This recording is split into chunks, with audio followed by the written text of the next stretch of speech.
South Korea and the U.S. are coordinating on various levels to check movements in the regime and respond if necessary. The defense chiefs of two sides are set to hold talks later this month. Jung-hee brings the updates.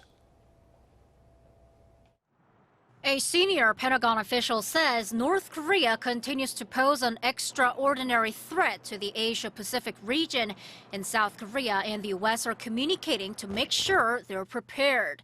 David Helvey, the U.S. Acting Assistant Secretary of Defense for Indo-Pacific Security Affairs, told reporters Thursday that it's difficult to tell what Pyongyang might do in the coming days or weeks.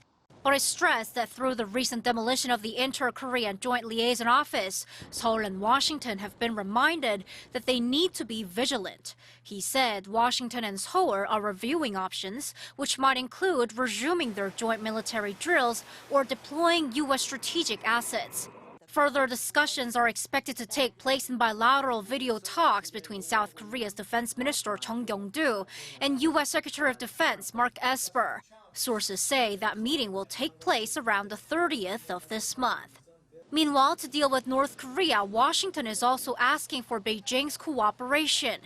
U.S. Assistant Secretary for East Asian and Pacific Affairs David Stilwell confirmed that U.S. Secretary of State Mike Pompeo and senior Chinese diplomat Yang Jiechi did discuss ways to respond to the North Korean threat at their meeting on Wednesday. Stilwell stressed that North Korea is one of the areas in which Washington and Beijing can cooperate, and this would help bring Pyongyang back to the negotiating table.